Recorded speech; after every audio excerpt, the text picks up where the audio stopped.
Thank you.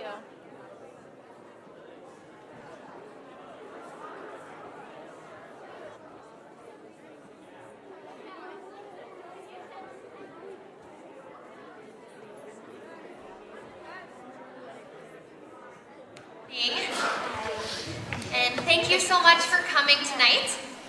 For those of you who don't know me, my name is Becky Phillips, and I'm the Director of Faith Formation for 7th through 12th grade. On behalf of Nancy Ciambroni, our Director of Faithman for preschool through 6th grade, and the rest of the HMC staff, we're very happy to welcome you to the Chalk Guys presentation at HMC tonight. BenGlenn has been a full-time speaker since 1995. He has spoken to youth and adults all over the world. His story of growing up with learning disabilities and ADHD, as well as his amazing live art demonstration that he performs as part of his presentation, combine into a powerful and entertaining program. He's the author of Simply Special, Learning to Love Your ADHD, and the founder of the Chalk Guy Lego Drive. He lives with his wife and his 2 daughters, who I'm told are in middle school, in Indianapolis. So before Ben begins tonight, let's start with a prayer. You can settle your hearts and minds. Just thank God for this beautiful day. In the name of the Father, and of the Son, and of the Holy Spirit, amen. Loving God, thank you for bringing us all together. Thank you for a great year in faith formation. Thank you for blessing us with Ben tonight. Please be with him as he shares his story and his art with us. Open our hearts so that we can hear his message, see his creation, and truly experience your love. In a special way, please be with our confirmation candidates this week as they receive the sacrament of confirmation this Wednesday. Fill their hearts with the fire of your Spirit. We ask this through Christ our Lord. Amen. In the name of the Father, and of the Son, and of the Holy Spirit. Amen. Please welcome the Chalk Guide.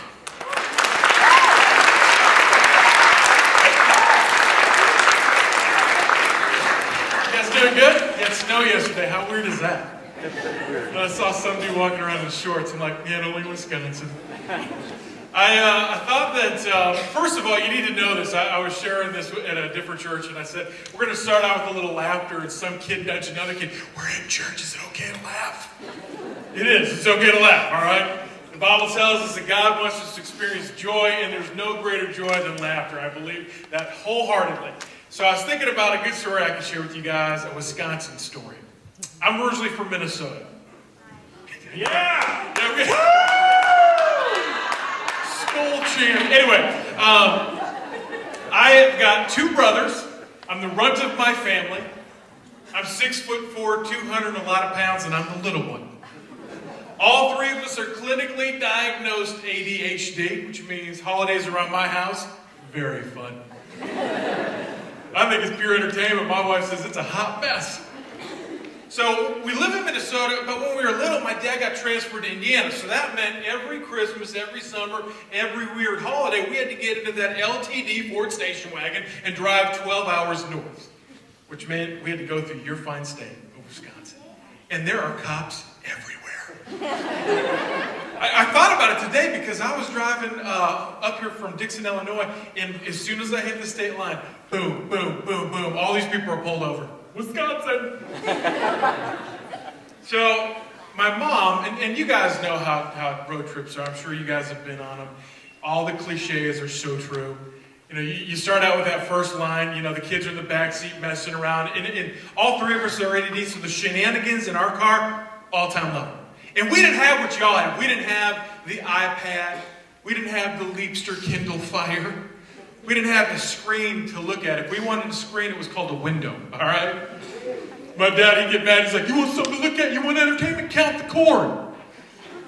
Guys, we live in Indiana. That's a lot of corn, okay? You get a little dizzy after a while.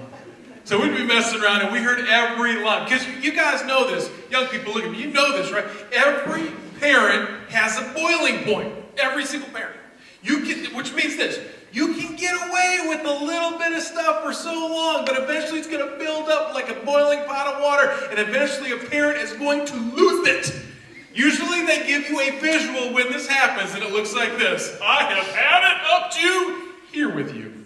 How many parents have ever done that? Said, I've had it up to here. This is the spot, right here. I remember the first time my mom did that. Ben, I've had it up to here with you. I've always been motivational. I said, Mom, can you have it up to here? Well, that's like 2 feet, right? Keep on playing. You got to set goals, Mom. Dream big. Yeah, that didn't go well. So we heard all the lines because we'd be messing around. I mean, we wouldn't even get out the driveway, and the 3 of us would be at it in the back seat. We heard the one line Dad said, we're going to turn this car right around. Type once if your parents have ever said that on a road trip. Yeah, oh yeah, we're going to turn this car right. But the first time that threat, you get a little bit worried because usually you go someplace funny, like, oh, here we go ahead. You're going to turn it around. After they use that for 4 or 5 times, like, they're never turning it around. As soon as we back out that driveway, we're committed.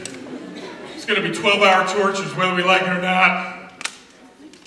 And my mom, she used to try to bribe us. And your parents try to bribe you guys? Yeah, that's good parenting right there.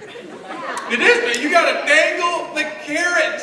You've got to dangle. You say, if you do this, I'll give you this. I've got 2 kids. I got a 6th grader and an 8th grader. I've always got to dangle the carrot. If you do the dishes, guess what? I'll play some Minecraft with you. You do the dishes. We'll go out and we'll do this. And it works. And so my mom, I learned it from her. We'd be in the driveway. My mom, she'd say, hey, if you guys can behave, right now I'll give you your favorite snack food. It's a treat. Only if you promise to behave. Oh, sure, Mom. Yeah, whatever. You better give it to us. And my mom would pull out the biggest bag of pixie sticks. Do you guys know what pixie sticks are? Yeah. That's pure sugar. You ever seen somebody with ADD with pixie sticks? Run. Clear out. Get the Band-Aids. You're going to need them. Bad things happen. So we get this sugar high going, and we'd be bouncing off the walls, and man, I tell you, we experienced so many crazy road trips, but there was this one road trip. I think I was maybe like 5th, 6th grade or something like that, and we get into Wisconsin, and I don't know what we were doing, but my dad yelled at us, and he lost it, and he screamed at us. Something that you never want to scream at people with ADD. He said, just sit still, be quiet, and entertain yourself. Don't ever tell somebody with ADD to do that. Why? Because we're impulsive. We don't think before we act. We see something shiny, our brain says, go get it. We don't realize that jamming a fork into an electrical outlet will make kind of a spark. Our brain just says, just do it, see what happens. Pay the consequences later. I mean, I was so impulsive growing up because my ADD, my mom saved my life more times. My mom was always saying, Ben, no, get off of the garage roof. 6 trash bags duct taped together does not make a parachute. And that is a totally true story. You want to know how the ADD brain works? Here's what happened. We went to the dollar store. My mom said, you can do whatever you want as long as it's $1. And I got those little parachute guys. You ever seen them? Throw them in. Here's how my brain works. I can make that. So I go home. I make a parachute. I try to put it on my little brother. I'm like, come on, Chris, let's go back up on the roof. He's like, man, not again. So, and I don't even know how I got up there, but I was on the roof because I want to test out my parachute guy. I had that parachute strapped on. My mom saved my life. So growing up, being impulsive, being ADD, man, bad things happen. So my dad said that. I saw it. Just got the corner of my eye. Underneath his seat was a gray roll of shiny duct tape. And so I impulsively grabbed that duct tape. I ripped off a piece and I put it over my mouth. And, I'm a teenager, so I'm kind of making weird, mocking noises at my dad because I'm sitting right behind him. He can't see me. And I'm being goofy, but I'm not making any noise, so no one's mad. And my brothers think that this is cool, so they're like, hey, give us a piece of duct tape, too. Now, hey, let me just say, don't do that because it hurts. I did not realize how bad that would peel off. It hurt. But I was enjoying the moment, so I peeled off a piece for Chris, I peeled off a piece for Sam, and all 3 of us have this duct tape on our mouths. And then my older brother Sam, he gets greedy and he grabs the duct tape and he wraps up my arms and he ties me up and he steals the duct tape. It's the kind of brother I have. And now my parents, they're just happy that it's quiet, right? But what we fail to realize is that, guys, we're on a major highway in Wisconsin. We're on I-94. We're driving at a station wagon that doesn't move very quick, so there's cars passing by. And when they're passing by, they see in the back seat there are 3 kids. You're getting ahead of the story. They see 3 kids with duct tape on their mouths, and the one closest to the window's tied up. Now, I guarantee you they're not driving by thinking, oh, that's precious. Girl, look real quick, look at these kids over here. Clearly they're ADHD. And clearly they're trying to entertain themselves. Yeah, you know what they're thinking. Probably one of the most frustrating things for parents and educators when it comes to ADHD is that what entertains us in one moment is not the next.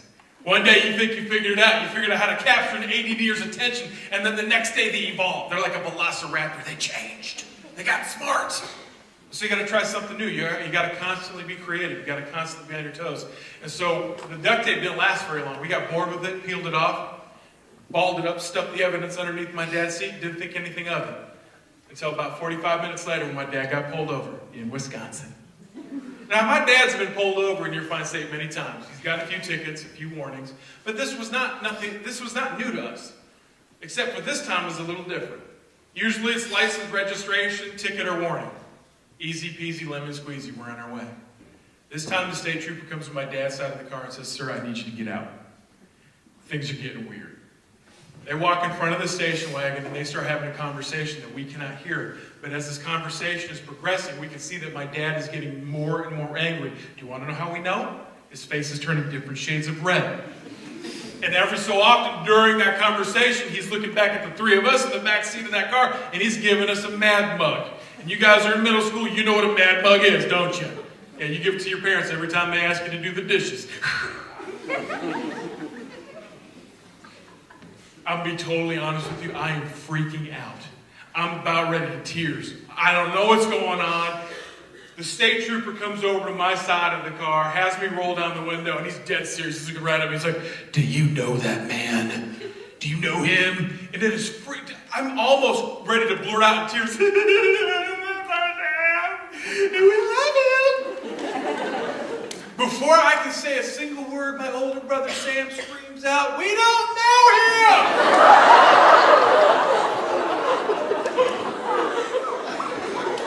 I usually leave it there and let you guys kind of figure out what happened from there, but after my shows, people are like, "What happened to your dad, dude?" We visit him all the time in jail. We were out there for like 2 hours, storing it out. They found the duct tape. This is like another ADD adventure. My dad hates that story, but that's some really good insight into what I'm going to tell you guys next. Because of this, and so many other stories like it, I can honestly say I cannot stand to travel. And yet, in God's great sense of humor, guess what I do for a living? Oh, I travel. I travel everywhere. I'm on airplanes. I'm driving in cars. I mean, guys, it's not just like regular airplanes. We're talking like Smurf-mobiles. I'm a big guy. Planes weren't built for people my size. I'm always trying to get the aisleway, but I'm always, a lot of times I'm crammed up against that window. I mean, it's just, traveling is so hard for me. But in God's great sense of humor, He said, "No, this is what you're going to do." Guys, I have a weird job. I draw chalk for a living. Do I look like a chalk artist? Yeah, no. People ask me all the time, we'll be flying around. That's the worst question I hate to get asked. "So what do you do for a living?" I just want to make something up, because when I tell people, I draw with chalk for a living. You have any idea how many people are like, "Yeah, no, for real, what do you do?" I was on this airplane flying home from New Orleans once, and I get pretty filthy. You can see my hands are already a little dirty. I was doing a show this morning. And this stuff stains. And so I'm on this plane. I forgot to wash up. I had to run, so I'm sweating anyways. And I'm sitting next to this woman. She's decked out in this suit, probably a business executive, flying somewhere for business. And she's just hating sitting next to me. Because I'm a big guy, so I'm kind of spilling over in her seat. And I'm like breathing heavy. And I love to mess with people because that's just the joy I get in life. And I'm breathing. The whole time she's sitting next to me for like the first 20 minutes, she's staring at my hands. Because they're filthy. I mean, this is, here, give you an idea. Okay, you see a little bit right? When I get done, I'm going to be caked in this stuff. And she's just getting nervous because of my hands. And finally she had to ask. We're like 20 minutes into the flight. She had to ask, what's wrong with your hands? I love to laugh and I love to mess with people. And I looked at her and I said, I've got a skin disorder. Thanks for bringing it up. I can really go for a hug now. You should have seen her freak out. I saw her, she's reaching for the belt. No, I'm messing with you. It's just chalk. It's chalk. And she's like, what do you mean it's chalk? I'm a professional chalker. She's like, like the movie Mary Poppins? Like, yeah, just like that, except on a bed sheet from Target. And then she got even more nervous. So then I'd pull out my phone and show her pictures of me drawing. And she was so enamored with it. She's like, this is what you do? I said, yeah, it's been about 25 years I've been doing this job. She's like, is this what you always wanted to be when you were a kid? Were you out there at recess drawing hopscotch squares thinking, there's a career in this? Get that square perfect, too. I said, no, I had no idea you could even do this as a job. We had a long flight, so I got to tell her my story. The story I'm going to tell you guys today. My story kind of starts out in the 3rd grade when some teachers recognized there's something wrong with me. I was different. Couldn't focus. Reading comprehension. They'd ask me to read a page in a book, and when I get done, they'd ask me, what'd you read? I have no idea. Spelling. I thank God every day for spell check. I had so many issues, and so they gave me these tests in the 3rd grade, and when they gave me those tests, a label came afterwards. Teacher said, Ben, you are what we would call special. I'm thinking I'm going to Disney World or something. People, if any of you guys are on Instagram, I don't know if you're Instagrammers, and if you don't have your phone now, that's fine. But if you do, when you get to your phone, search for Simply BenGlenn. It's right here down on the bottom of the screen, okay, on Instagram.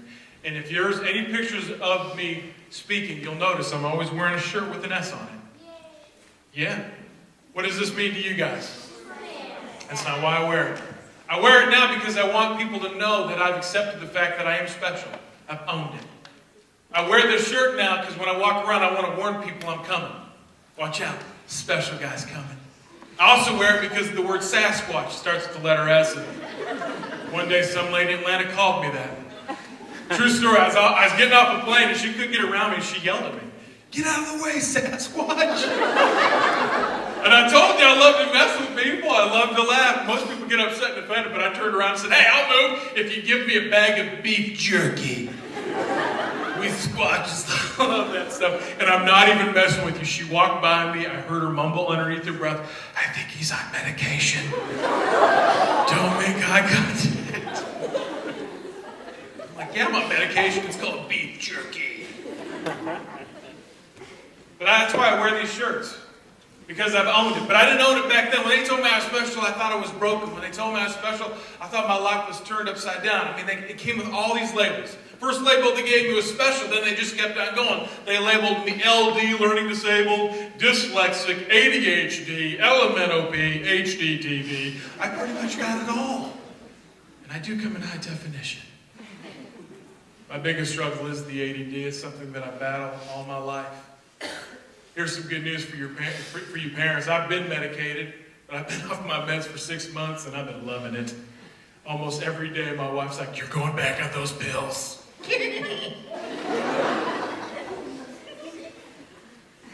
Medication, a lot of times people don't realize is that these kids that take this medication is not like an aspirin.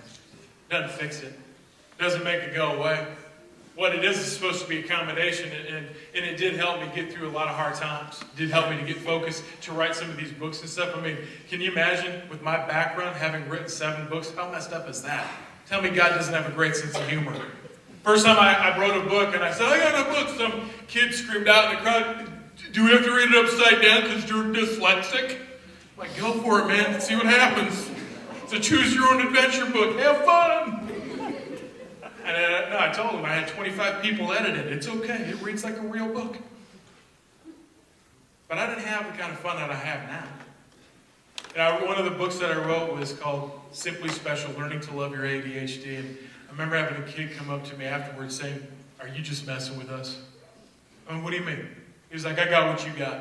I don't love it. I says, yeah, it's a journey. And it's a battle. The first part of that journey is feeling like a mistake.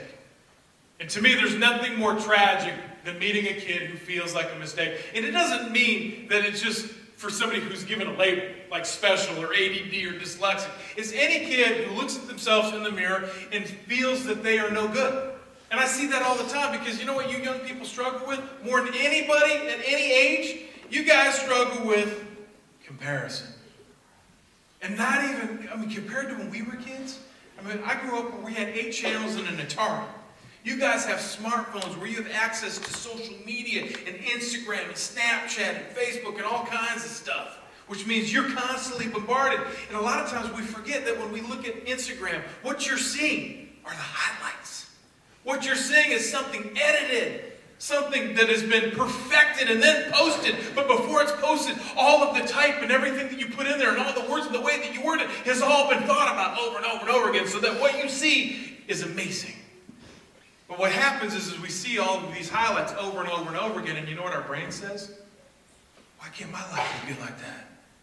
Why don't I have pictures like that? Why don't I have that many likes? Why don't I have those images? And so what we do is we get comparing ourselves to the people around us, and what we do is we begin to feel like we're a mistake. We feel like we're not good enough. And so what we try to do is we try to live our lives for other people.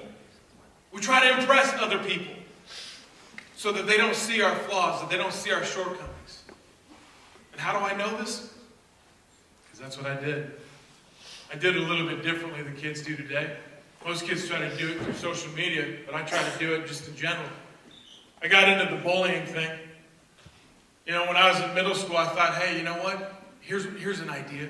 If I find some kids that are a little bit more different than me, and if I point out their flaws, maybe people will forget about my flaws. And so I found myself saying hurtful things, forgetting the golden rule. Forgetting that the golden rule is golden for a reason. And I'd say things to try to propel myself into popularity, and what I ended up doing was hurting somebody's feelings, and not only that, I was hurting my own feelings. Because when I saw the damage that I was doing to another kid, it was horrific.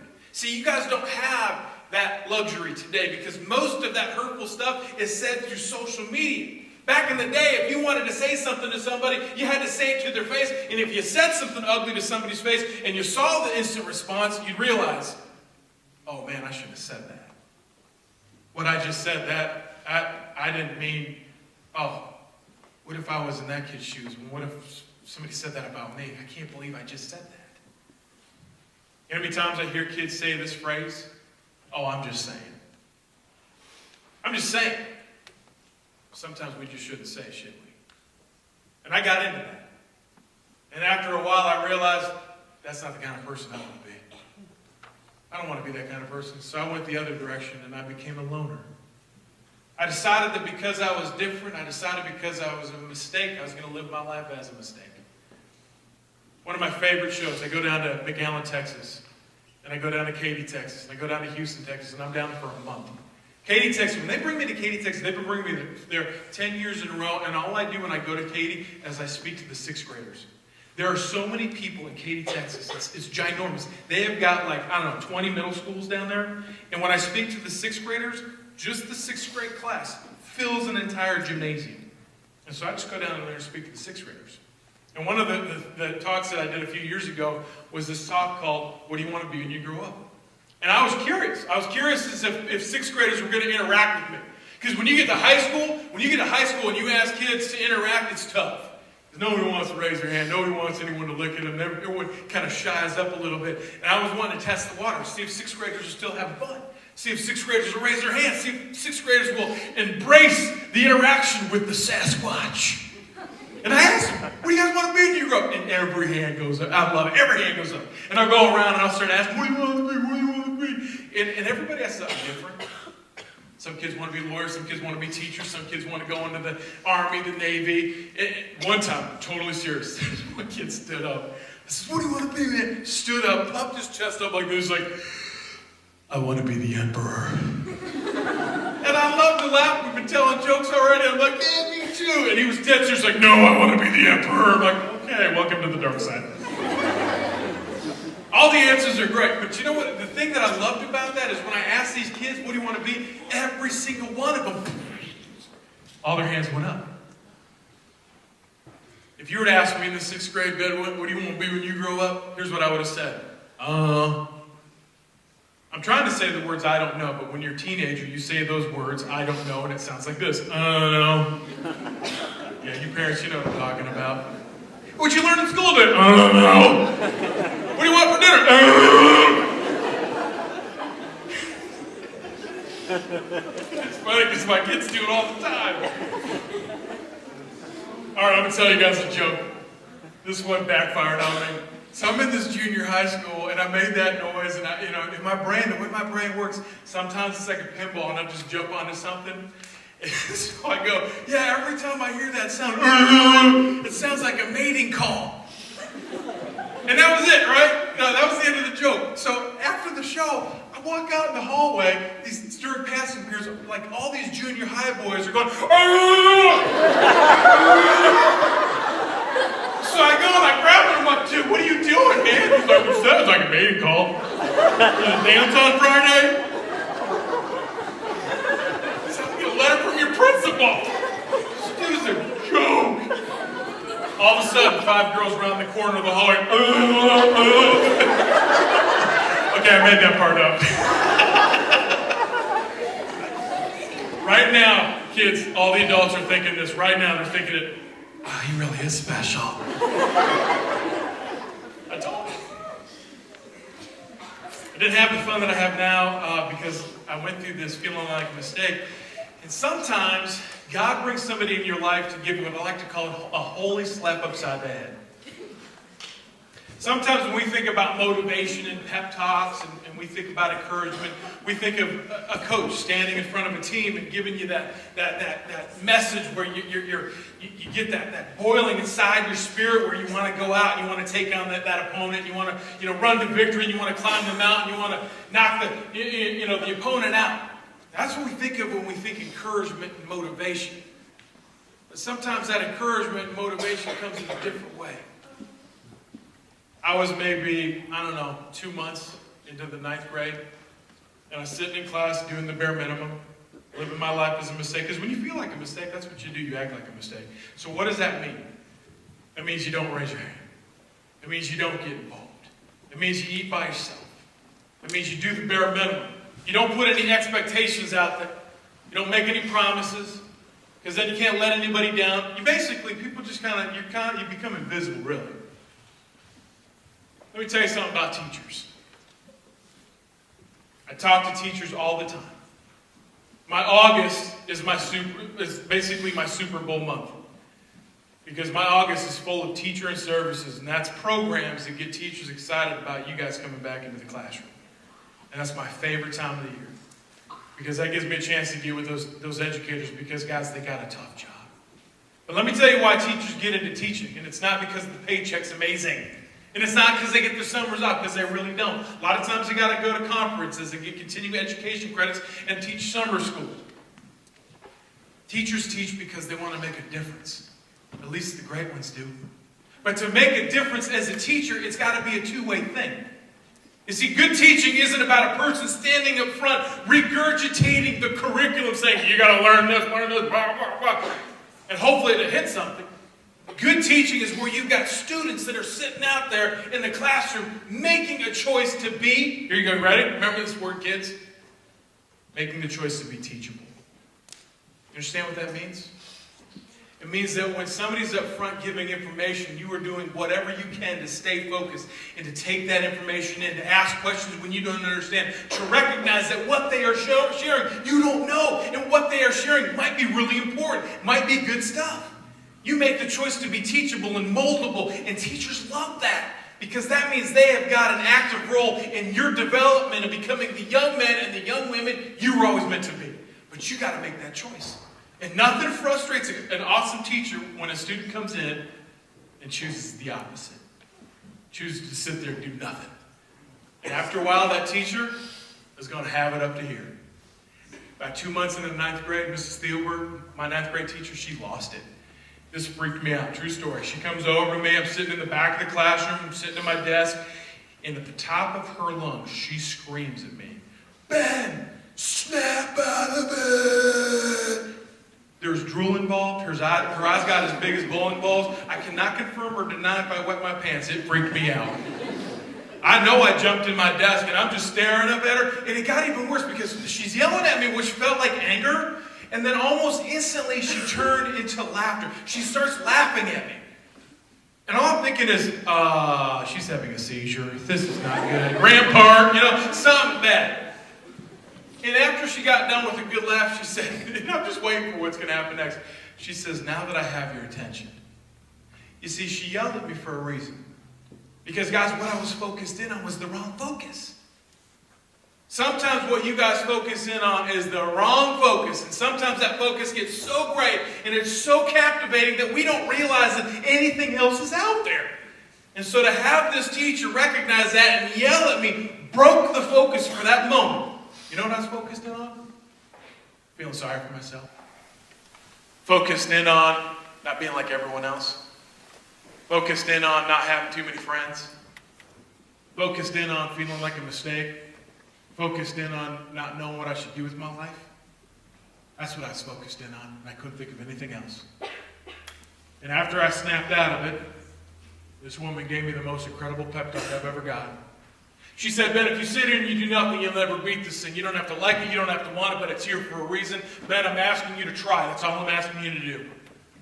Ben, I want you to find it, and you're not going to find it if you don't try. And she started talking about finding it, and I had to ask, what am I supposed to be finding? Is this like an Easter egg hunt? If you hit some of those Reese's peanut butter cup eggs, I'll go looking for them. They're delicious. She said, no, Ben, I want you to find your gift. I want you to find your God-given talent. Whatever it is that you were meant to do that gets you excited every day. And of course, like any kid, you would ask this too. I says, what is it? And, she could have made something up because she had my attention. She could have said something to get me to do some extra work or something, right? But what I loved was her pure honesty. I says, what is it? What is my gift? What is my talent? She came right out and says, I have no idea. I don't know. How do you expect me to know? You haven't been doing anything all year long. She said, only by trying are we ever going to figure it out. She said, Ben, just try. That's all I ask. I'm here for you. The Bible tells us this in Jeremiah. For I know the plans I have for you, declares the Lord, not plans to harm you, but to prosper you, give you hope in the future. Young people, I want you to hear something that you may have already heard, but I want you to let it sink in tonight. God has a plan for your life. You might not know what that is, and that's okay. That's why we're called to have faith. That's why we're called to follow. The best part of that passage, and I memorized that passage, that was the first Bible verse that I ever memorized. For I know the plans I have for you, declares the Lord. Not plans to harm you, but to prosper you, give you hope in the future. Do you have any idea how freeing and awesome that was for me to realize that, hey, it doesn't matter, my plans, because ultimately He's got a better plan. God has a plan for your life. And of course, what are we going to do? We're going to ask God, what's your plan? What's your plan? Tell me now. I want to know it now. And God's going to say, no. I'm just going to give it to you bit by bit. That's why life's a journey. You just need to have faith to follow me. I also have learned this. The second passage I learned was this. In this life, you will face struggles of all kind. Guys, in this life, it's going to knock you down. Look at me, young people. I already know you know this as middle school students because I got 2 of them at home. Life is stinking hard. Life is hard, and was never meant to be easy. And if you haven't been knocked down, you will get knocked down. And it's when we get knocked down that life wants to keep us down. Nothing's going to hit you harder than life. It does not matter how hard you can hit. What matters is how hard you can get hit and keep moving forward. I learned that. Boxing. When I don't draw these pictures over here and I'm not painting in my studio, people ask me, what do I do? I'm a boxing coach. Who do I train? Kids with learning disabilities. Because they got a lot to get out of their system. We watch the Rocky movies all the time. Can't help it. I'm a fan. That's where I learned that quote. I know it's in a movie. Some of you guys may think it's a cheesy movie, but when I heard Rocky say that, I'm like, there's nothing truer than what that man just said. Nothing is harder than life. And here's the good news. The Bible tells us this. John 16:33, in this life you will face struggles, which means in this life will beat you down and it will try to keep you down. But here's the hope. Jesus is talking to the group of people. He's giving this great message. He says, hey, you're going to go through stuff, but take heart. If you read this for yourself in the Bible, John 3:16, but take heart, right after the word heart, there's an exclamation point. Okay? Sometimes we forget to see that when we're reading through the Bible. There's an exclamation point there. Do you guys know what an exclamation point is? I know what it is because I'm ADD. My life is a living exclamation point. It means that when Jesus said, in this life you're going to face struggles, but take heart, he said it with enthusiasm. He said it with charisma. He said it with energy. He said it with gusto. He said it in such a way, if there were anybody out there listening who had ADHD, distracted by a butterfly, he would now have their focus, because what he was going to say next was critical, paramount to the hope that we all need to have in this world. In this life you're going to face junk, but take heart. I've overcome the world. Young people, give me your eyes. Jesus is overcome. Jesus is big enough. Which means whatever you face, whatever struggles come your way, Jesus is big enough. The Bible tells us, throw off the sin that so easily entangles, and let us run with perseverance the race marked out for us. Here's the key. Fixing our eyes on Jesus, the author, the perfecter of our faith. There's the secret. How do we make it through this crazy, mixed up, messed up world? Fix your eyes on Jesus, the one who's overcome, who gives us the strength to overcome. I'm going to share one last story with you guys before I draw. If my kids were here tonight, they'd just be screaming at me, Dad, just get to the drawing, man. Get to the good stuff. I'll get to it. So, my brother comes over to my house. He's an artist just like me. Well, not like me. He's the speaker. I'm the artist. We started traveling together. My greatest fear, believe it or not, is what I'm doing right now. I never did any speaking. Speaking and death are the top two fears in the world. You ask people, what's your greatest fear? Most people will say, speaking. I don't want to get in front of people. That was me. Maybe it's because of all of the insecurities and the struggles of feeling like a mistake. So when I started, my job was to just draw on the screen. And my brother did all the talking, but he challenged me. He's like, man, you got a story. You got to get over this fear thing. Let me help you. And so he said, if you teach me how to draw, I'll teach you how to speak. And so my brother, he honored the deal. And now you can't shut me up. I love to talk. Now my brother with the art, I tried my best, guys. I really did. I'm always trying to help him. My brother has no artistic skill whatsoever. I mean, the dude, when you give him some crayons, you're like, dude, just put it away. But what I love about him is that he keeps trying, and he's got no pride about it. He's always trying different things. He only lives 10 minutes from my house, so he's always over at my house asking me to help him. Ben, show me how to draw an eagle. Ben, show me how to draw a tree. Ben, so 7 years ago, he comes over and says, Ben, show me how to paint a heart. I'm like, are you kidding? Be mine. Happy Valentine's Day. He's like, no, I want to paint a bunch of hearts. And he pulls out these little canvases. That's what it is, a little canvas. I says, well, what's the idea? My brother speaks primarily to corporations all across the country. He's actually done a lot of stuff in Wisconsin. He says, I don't know if you've noticed, but I've noticed, but man, people are downhearted. They've lost hope. And there's nothing better than having a visual. Something you can put on your desk. Something to remind you when you're feeling downhearted, when you're lacking the energy, to look down and remember, hey, it's all about having heart. And I love that message, and so I bought into it. So my brother and I were painting all these hearts. And my brother was fine with this, but to me, I'm an artist. This is boring. And so I wanted to add glitter. I wanted to add some flair and some fun. And so I'm getting all creative with these. And my daughter walks in, Natasha. Now, Natasha, she's more like her mom. She's got my ADD energy, but she's also OCD. It actually kind of freaks me out. I've never had to yell at this kid to clean her room. Everything is spotless. I walk into her room, everything's perfectly clean. She's so OCD. I walk into her room, you know what she says to me? Dad, don't touch anything. Her socks are color coordinated. That's not normal for a kid. She goes to school, you know how to do that sock drawer, right? Yeah, Dad's touching the socks. Give you a project when you get home. Tell me not to touch anything. So she comes in and she sees all the fun that we're having, and she's like, Dad, can I paint one too? And I'm like, absolutely. And my kid tries to paint the perfect heart. And she learns really quickly that painting a heart and drawing a heart is a little bit different. When you draw a heart, you get a marker or a pencil or something like that. You start at the bottom.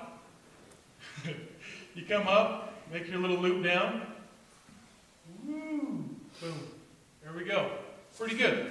Now, that's pretty easy, but when you get a paintbrush, it has bristles, and the bristles are loose. So when you start out, usually things are going pretty good, right? You start that first part out, but because that first part looks really good, you're kind of excited about yourself. You're like, yeah, I'm an artist, man. That first part looks great. So when you paint the second part, you don't realize it, but you're pushing harder, bristles of the brush spread out, and you end up with something like this. If you're OCD and you paint a heart that looks like that, I will tell you what that will do for you. Drive you nuts. And so common sense says, well, I'm going to get a little more red paint. I'm going to go over to that small side. I'm going to even it out. But now you're upset. And you're pushing even harder, so you make it even more lopsided. And I'm a horrible parent because I watched my daughter for 30 minutes trying to make this perfect heart. She ended up with a mess, in tears. She shoves it over to me. She's like, Dad, I quit. I'm no good. You're the artist. You do it. But we don't quit in my family. I did too much of that growing up, and my kids know it. I said, no, you're not quitting. Let me show you how to do it. And you know what my daughter heard when I said, let me show you how to do it? Dad's doing it for me. Score. And it was really cute because I pull out a fresh canvas and I'm painting it for her and I'm coaching her and she's over there saying, Dad, can you even that out? Make that. Come on, we want it to be perfect. If you're not going to do it right, Dad, don't do it at all. I'm like, she's using my lines on me. It was hilarious. When I get done with her perfect heart, I get ready to add the fun flair. And my daughter yells at me, Dad, stop. I says, what? She's like, you're going to make it ugly. I says, no, I'm just going to add like a common ray. I'm just going to art it up a little bit, add some ADD energy, add the fun flair. She's like, no, you're going to make it nasty. What I had before me was a teachable moment. I said, Natasha, do you trust me? She said, no. Smart kid. Despite my daughter's wishes, I took her heart and I did something a lot like this, but a little bit more extreme. And I did make it kind of ugly. This is a little bit more extreme than I usually get. And of course, she got mad. She said she was going to get me in trouble and tell Mom. And I said, Natasha, before you go, let me ask you a question. I know it's ugly, I know it's grungy, I know it's messy, but let me ask you something before you get me in trouble. Same question I asked her, I'm going to ask you guys tonight. Even though it's ugly, can you still see the heart? Guys, look at me. I want you to hear this last thing. Sometimes it's in the messiness of life that we experience heart the most. You know, when we walk into this place, when we look up here, we look out there, we see a man nailed to a cross. There's nothing more ugly than that. But yet when we look at that cross and we see Jesus stretched out on that cross, what we also see is heart. The Bible tells us that God demonstrated his love for you and for me, that while we were still sinning, Jesus died for us. And yet, he's overcome.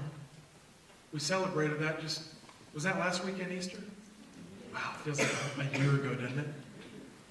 That's what happens when it snows. As I put chalk to this canvas, there's really just two things I want you guys to remember tonight. Two things. One, God always has a plan for your life. When you feel lost, when you feel alone, when you feel downhearted, turn to him. That's the second thing I want you to remember. Run the race with perseverance. When things get ugly in your life, keep moving forward. How do you do it? Fix your eyes on the one who's overcome. Fix your eyes on the one who died on the cross for you. Okay? You guys want to see me draw? Clap twice if you're ready to see the drawing. All right, good. You guys enjoy the next 12 minutes and 33 seconds. I have a time.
I don't know if you can tell from where you're at, but I love my job.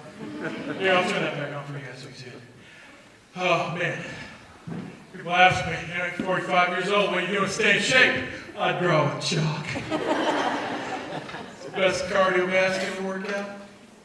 This thing is 8 feet long, 6 feet high, and that takes about 12 minutes and 33 seconds. When America's Got Talent first came out, their first season, guess who got a phone call? Yay, I did. They said, hey, we know you draw big. Can you get that down to 90 seconds? So people ask me all the time, and I don't know if you guys can tell tonight or not, but I draw with both hands. And that did not happen by accident. I'm right-handed. And so when they called me up and said, get it down to 90 seconds, man, I had two hands going, I was sweating everywhere. When I got done, it felt like I came out of a tornado of chalk dust. The fastest time I was able to get this thing down to was 4 minutes. That was it. I was cooking. So I never made it to America's Got Talent, but you know what? I can draw it pretty fast. I'm actually up there. I got to slow myself down, you know? Like, let people enjoy it. I get down to people like, you got to do it again. Went by too fast. That's what some kid this morning said, you're going to have to do that again. It was too fast. I want to enjoy it. I love my job. And I know why I get this blessing. I know why I'm here. And I know why you're here. Because God has got a plan. And it's a good plan. My hope tonight is this. Is that you see this evening as a godly pep talk. For a lot of you guys, maybe you're going through stuff. Maybe tonight's all about hope. Maybe right now things are going great. And even if they're going great, tonight's still about hope. You'll notice my guy. Now, let me ask you a question first before I bring attention to my guy. He looks a lot like a Sasquatch. You look how big he put it. His feet are huge. Apparently there's some beef jerky over there. Now, when I put the black chalk all over the place, how many got a little freaked out? No, you raise your hand. See, you guys are really nice, but you shouldn't hold that in. You know, I know some people wanted to scream at me. You shouldn't hold that in. That's not healthy. I've actually had kids yell at me. I remember one time I was in Fayetteville, North Carolina. We had 2,500 kids in a gymnasium. When I come to a place, this is the first drawing I do. Anytime I'm invited for the first time someplace. I've got about 36 different drawings I can do, but this is the first one. One, it's the fastest, but it's also the best one related to my story. And it goes through an incredible ugly stage. And how relatable is that to life? And so when I did that ugly mark, this kid stands up in the middle of 2,500 kids, at the top of her lungs, starts screaming at me, I am so mad at you right now. And I'm up here drawing, and I'm thinking, I'm going to meet Jesus right now. It's not going good. But when I did that ugly mark, I know a lot of you guys got freaked out, and that's my favorite part of the whole drawing. That's why I get the music to get all kind of dark and ominous, and then when it hits, it kind of gets like that dark, like, oh, something bad's happening. I do that on purpose. That whole music track is all choreographed. I know exactly where I'm at with each song. And before that song comes, before I get to do that ugly part, you know what's going through my mind? You know what's going through my mind before I make it all ugly? One thing. Yeah! Because I know what it's going to do to you. And I love that illustration, and I love that visual, and I'm glad that tonight you get to take that home with you. Because the next time life knocks you down, the next time something doesn't go your way, you can remember that. And then you can remember. We kept moving forward. I remember one time in a school, I just made the ugly mark and I stopped. I did the waterfall and everything, but I didn't do the sky bridge there. And I was talking to the kids in the middle of my talk. I just went up and I went, boom, like this. And you want to see a crowd go hostile? Holy cow. These kids are yelling at me. They're like, why'd you do that? I'm like, well, I want to get your attention. They're like, well, you already had it. Some guys just say, he's like, just leave it. I'm like, well, if we just leave it, I mean, it doesn't go away. We can ignore it all we want, but the problem's still there. And then I go up and I start working on it, and some kids start screaming out, dude, you're making it worse. And I'm so glad that happened, because I was able to turn around and tell them this. Just because you decide to keep moving forward, just because you decide to turn to God to give you the strength, doesn't mean that instantaneously problems go away. Sometimes problems get worse before they get better. You know, after that teacher told me to snap out of it, I still had another 4 years of school, then 2 years of horrific college before things got better. It's all about the journey, but knowing this, and I love this. Jesus says this, I'll never leave you nor forsake you. Knowing you're not on that journey alone. That, guys, right there, that's hope. That's chill factor. That's crescendo time. That's awesome.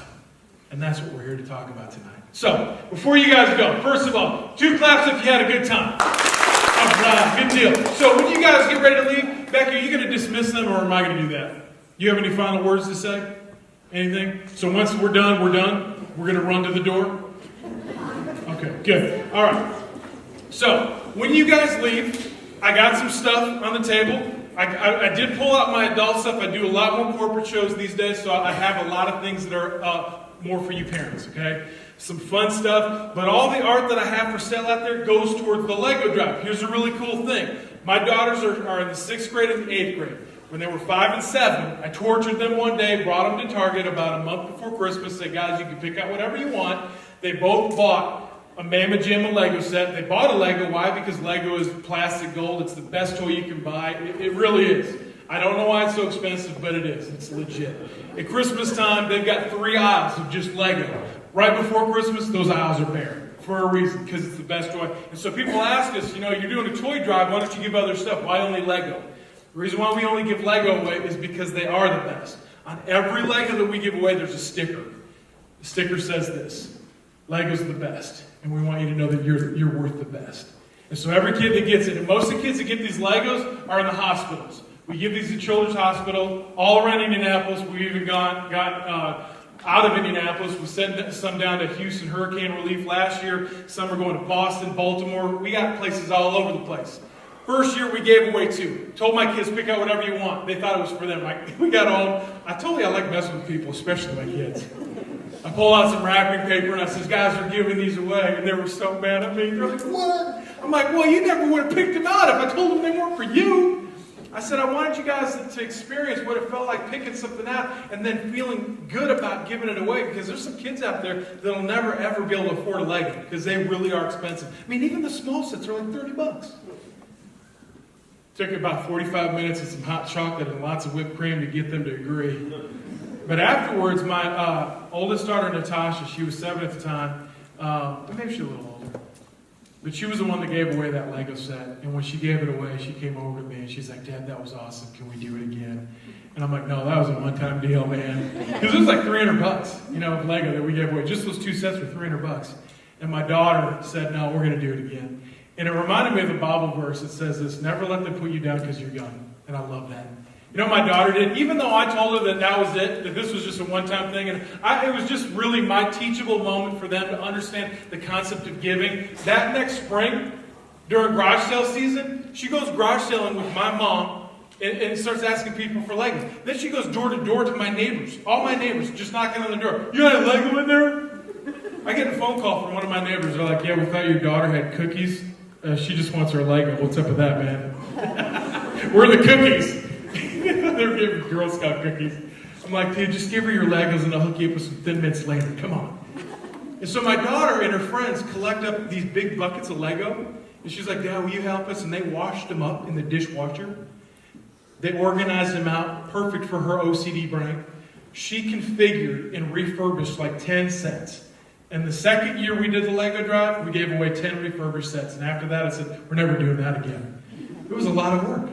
And so what I told her, I said, if you keep helping and working hard, you're so connected to it, I'll help out. And so all the posters and a lot of the artwork goes towards supporting the Lego drive.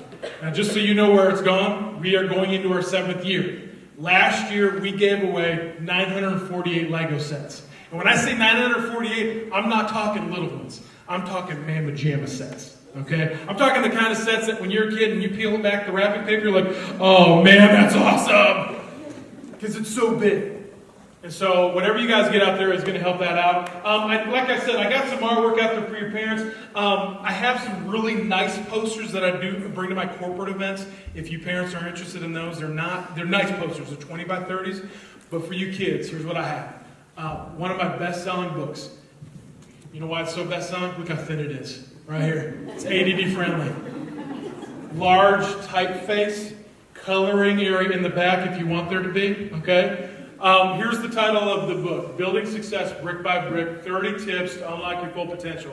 Guys, this is a fun book on building a better you, okay? There's some really, really fun things in here. There are also 30 videos on YouTube of me unleashing the ADHD person inside of me to go along with these tips, okay? So not only do you read about them, but you can watch about them, all right? Book's $10. If you get the book, all right, I know this is the homework. Here's the dessert. I'm going to give you this to go with it.